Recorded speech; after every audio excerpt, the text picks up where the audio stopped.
Everyone says Sam was stronger than Frodo, and I think that sentence hides one of the most seductive half-truths in all of The Lord of the Rings. Not because it is fully wrong, because it sounds right too fast.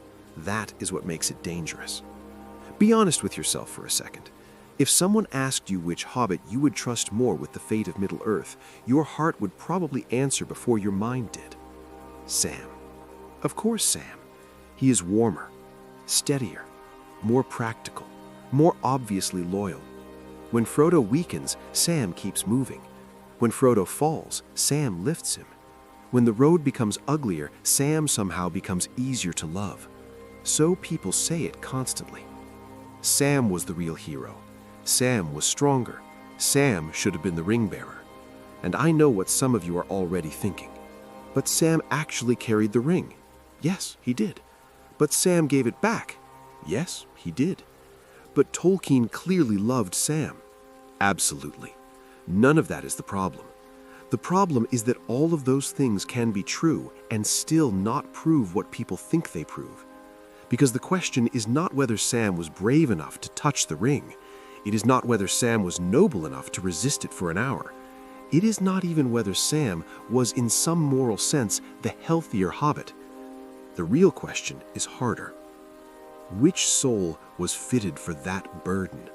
Not for courage in general, not for loyalty in general, not for goodness in general, for that burden. And this is where most people get the story wrong. They assumed the better man must be the better bearer. But the ring does not test people by asking who is nicest at dinner, who is easiest to trust, or who is most moving in sacrifice. It presses on fault lines. It reveals direction. It asks not only what you love, but what direction your love takes when it is stretched past its natural measure. And Sam, for all his beauty, is not shaped for the same suffering as Frodo. That is not because he is too weak. That would be simpler. The truth is worse. Sam was strong in the wrong shape. So stay with me, because to see this properly, you cannot start at Mount Doom. You have to go backward. Back to the Shire. Back to Galadriel. Back to the mirror. Back to the gift she gives him. And above all, back to the one creature Sam never truly learns how to carry. Gollum. Because that is where the whole question flips. This stops being a debate about which hobbit was better. It becomes a question about what kind of goodness can walk beside ruin without hardening too soon. And that is a far more frightening question. The beloved hobbit. Before Sam becomes heroic, he becomes beloved. That matters more than people admit. Sam does not win you slowly. He wins you almost at once. In a story crowded with kings, wizards, prophecies, ancient grief, and enormous histories, Sam feels close at hand. He is not distant like Aragorn, not overwhelming like Gandalf, not already shadowed like Frodo. He feels reachable. He feels like someone you could actually know. He is a gardener, not as a decorative detail, as a spiritual fact. He belongs to growing things, to meals, to rope, to weather, to repetition, to care that renews life instead of enlarging the self. He is not drawn toward greatness in the abstract. He is not secretly waiting for a larger stage on which to become more himself.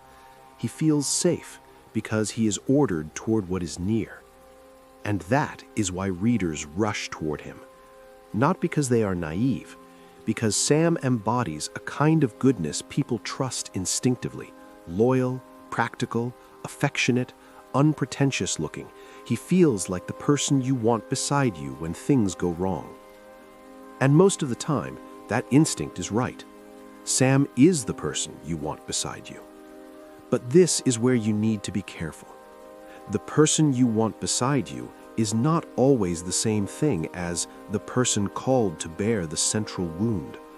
That distinction is the whole argument. Because what makes Sam so lovable is not just that he is good, it is that his goodness has direction. It moves outward, toward protection, toward nourishment, toward endurance in service, toward preserving what ought not be lost. Sam is magnificent at helping life continue. He is magnificent at helping another person continue. And this is where the story quietly becomes larger than fandom. We all know a Sam. We all want to be a Sam. And most of us have seen, at least once, that warmth, loyalty, and strength are not always enough for the darkest kind of burden. That is why this question lands so hard, because it is not only about hobbits. It is about the kind of person we trust in real life, the kind of person we become in a crisis, the kind of love we think should be able to save everything. And Sam is not simple in the stupid sense. His wisdom is not the wisdom of books or counsels. It is the wisdom of affection, labor, loyalty, memory, and pain honestly carried. He says plain things that land harder than polished speeches because they come from someone whose heart is still attached to what actually makes life worth saving. He understands stories. He understands hope. He understands that ordinary things can be sacred and that goodness is not the same thing as comfort. So yes, if your instinct says, I trust Sam more than Frodo, I understand that instinct. I share it. But Tolkien is laying a trap for us here, because trust is not the same thing as vocation, and Sam's soul, for all its beauty, is not fundamentally oriented toward power. It is oriented toward home. That is beautiful. It is also the first warning sign. Galadriel sees him. Then the story brings Sam into the presence of Galadriel. And in The Lord of the Rings, that always means revelation. Lothlorien is not just a beautiful refuge. It is a place where things become clearer. Desires sharpen, fears take shape. The inner life comes nearer to the surface. Into that place walks Sam Gamgee, a hobbit gardener from the Shire, standing before one of the oldest and most penetrating beings left in Middle-earth. And what matters is this: Sam sees him, not as comic relief, not as a servant trailing behind greater people, not as the lesser hobbit. She sees the real form of him. Then comes the mirror. And this is where I want you to slow down. What does Sam fear? Not abstract destiny, not heroic failure in principle, not metaphysical prestige collapsing. He fears for the Shire, for trees, for roads, for small lives, for green things destroyed by large powers that scarcely notice what they crush. That is not a lesser fear. That is Sam's whole moral orientation made visible. His heart goes first toward what can be tended, toward what grows slowly, toward what can be harmed quietly, toward what should be protected before it is too late. He is not drawn first toward defeating evil in the abstract. He is drawn toward saving what evil ruins on its way through the world. That difference matters. And Galadriel sees something else too. She sees that Sam's strength has a direction. It moves outward, toward life, toward growth, toward what can be protected, restored, and made green again. But the ring will demand another kind of strength, one that faces the other way, inward, toward ruin, toward contamination, toward the long endurance of what cannot be healed quickly. Frodo will need that. Sam is not built for it. And then Galadriel gives him a gift, not authority, not a blade, not command. She gives him earth from her orchard and a seed. That is not a random token. It is a recognition. Sam's greatness is restorative. He is not made for dominion. He is not made for scale. He is not made for the reshaping of the world by force, however benevolent the motive. He is made to help living things return. He is made for the morning after the darkness.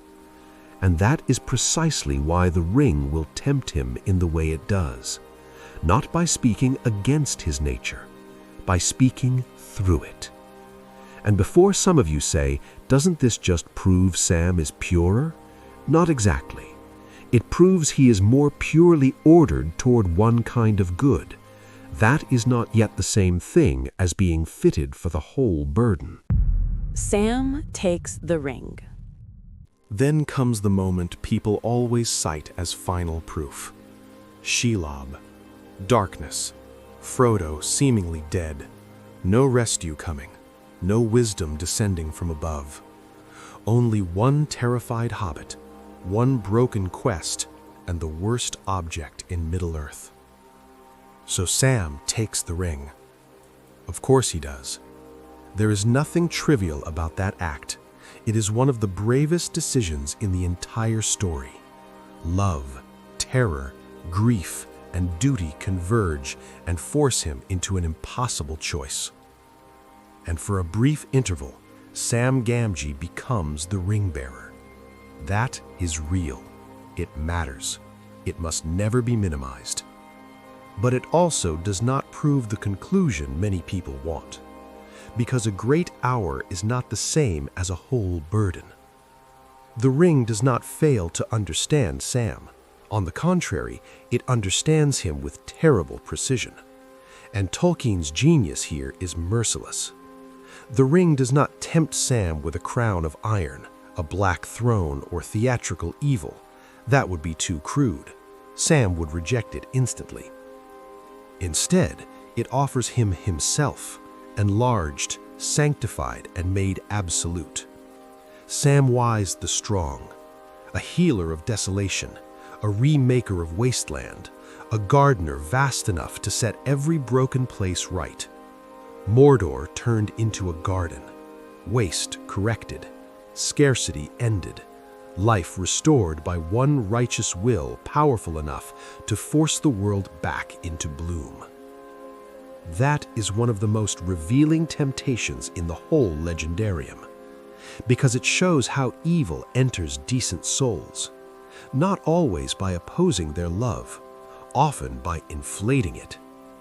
The ring does not need to destroy what is best in you immediately.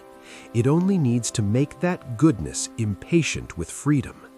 It only needs to whisper, you could fix all of this. You could stop the waste. You could make life flourish everywhere.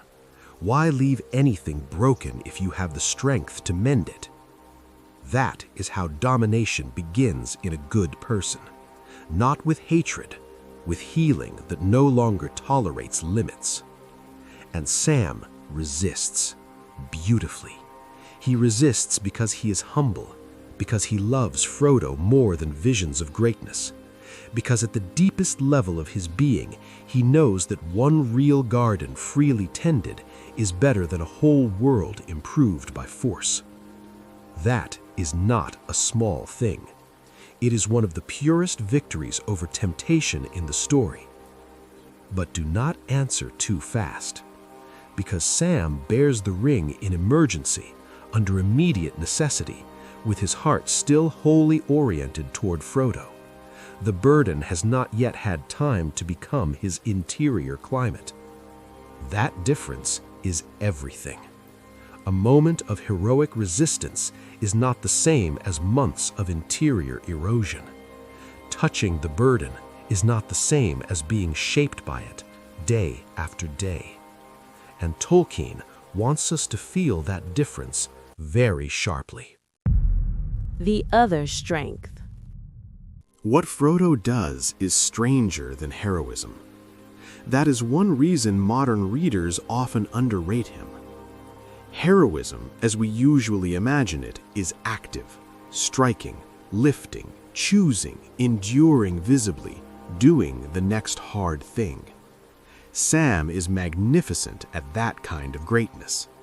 But the ring-bearer's task is not only active endurance, it is also receptivity to damage, a willingness to let a terrible burden work upon you without immediately converting the experience into action, judgment, or mastery, a willingness to be thinned, wearied, darkened, and spiritually wounded by evil while continuing to carry it forward.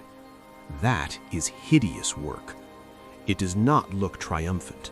It does not look admirable in the clean way people like admiration to look. It often looks like weakness from the outside. But it is not weakness. It is exposure.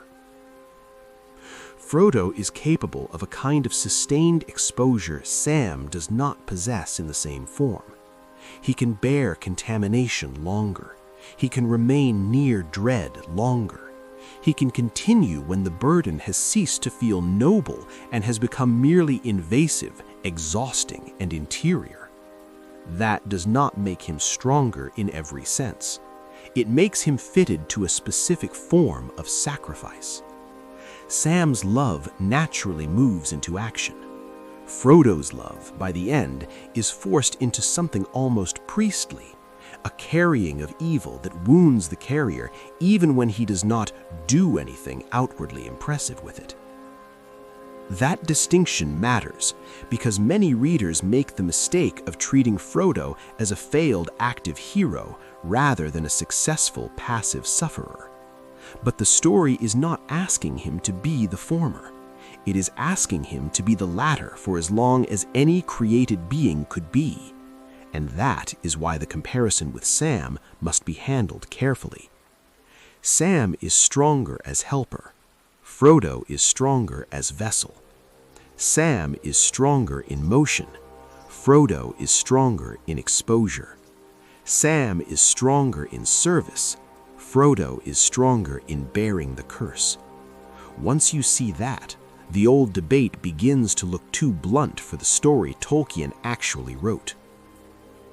And now we arrive at the real knife in the argument: Gollum. Because the deepest problem for Sam would have been the better ring-bearer is not Mount Doom. It is Gollum. Gollum. Gollum is where the moral texture of the quest becomes unbearable. He is not simply evil, not simply pitiable, not simply guilty, not simply wounded. He is all of them at once. He is a person and a ruin inseparably knotted together. And that is exactly the kind of being Sam struggles to bear. To be fair, Sam's suspicion is justified. Gollum is dangerous. He lies, he plots, he is unstable. This is not a sentimental reversal where Sam turns out to be wrong and Gollum turns out to be harmless. The tragedy is subtler. Sam can recognize evil. Sam can recognize loyalty. Sam can recognize plain decency. Sam can recognize treachery. But Gollum is not plain in any direction. He requires more than justice, more than vigilance, more than disgust rightly aimed. He requires pity, sustained under revulsion. And that is where Frodo surpasses Sam in exactly the way this road demands. Frodo can remain open to the miserable ambiguity of Gollum longer than Sam can. He can see not only what Gollum is doing, but what Gollum has become. He can see ruin, not just malice. That matters because Tolkien's moral universe is not built on justice alone. It is built on pity. Not softness, not indulgence, not blindness to evil. Pity. The terrible willingness to leave room for grace where judgment sees almost none. And Sam, for all his enormous goodness, does not have that room in equal measure. His goodness is robust, faithful, active, sacrificial, and clean. But it has edges, necessary edges, honorable edges, sometimes life-saving edges. Still, edges. There is that devastating moment when Gollum seems to hover near something like repentance, or at least near tenderness, a brief possibility that he might turn, or soften, or hesitate differently. And Sam breaks the moment. Not because he is wicked, not because he is mean in any simple sense, because the kind of goodness Sam has does not descend easily into corruption and wait there. It recoils, it protects, it hardens at the point where healthy love meets rot.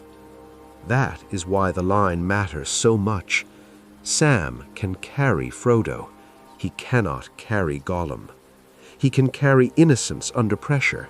He can carry goodness exhausted by evil. He can carry a friend. But he cannot carry ruin without increasingly closing himself against it. And if he had been the principal ring-bearer, that limitation would not be a side detail. It would become central. What happens if Sam breaks with Gollum earlier? What happens if disgust outruns pity sooner? What happens if the thread of miserable mercy is cut before Providence has finished with it? Then the whole road changes. And once you see that, the argument shifts decisively. This is no longer about whether Sam is admirable enough. It is about whether his kind of goodness can sustain the full moral complexity of the quest. I do not think it can. Why it had to be Frodo. At this point, the question stops being, why not Sam? It becomes, what was Frodo actually for?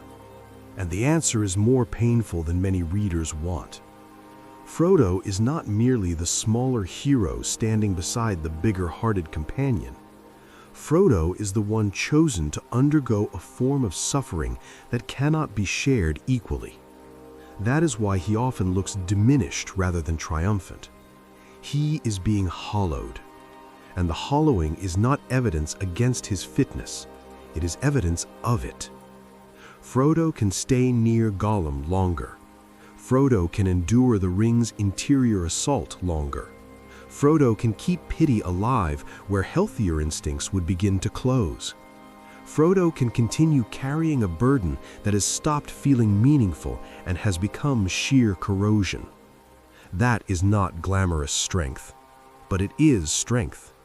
It may even be the most terrible form of strength in the book, not the strength to conquer, but the strength to remain unmastering while evil enters deeper and deeper into your own interior life. Without Sam, Frodo never reaches the end. That is obvious. But without Frodo, Sam's virtues might never have carried the burden far enough for pity, providence, failure, and salvation to meet at the point where Tolkien needs them to meet. They are not interchangeable. They are not competing for the same role. They are two different forms of love answering two different necessities. Sam helps goodness survive. Frodo carries evil to its appointed end. That is not the same work. The gardener's greatness. So if Sam was not the better ring-bearer, what was he? Not a lesser hero, not an almost bearer, not Frodo's backup. He was the guardian of what the ring could never understand. The ring understands ambition. It understands fear. It understands possessiveness. It understands the desire to protect by ruling.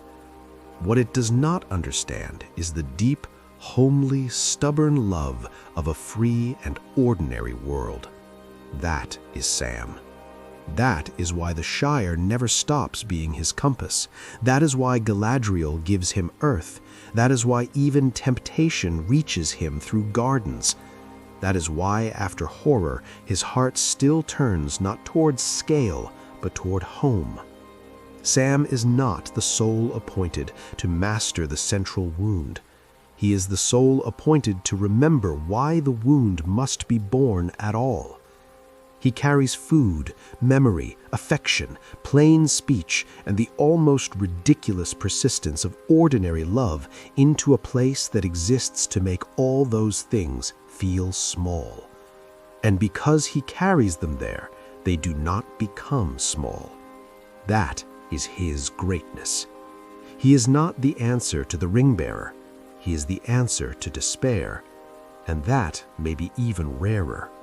Because the story does not merely require someone to bear the curse, It requires someone beside the bearer who still believes that a world of meals, trees, fields, water, weather, and unforced joy is worth all this agony.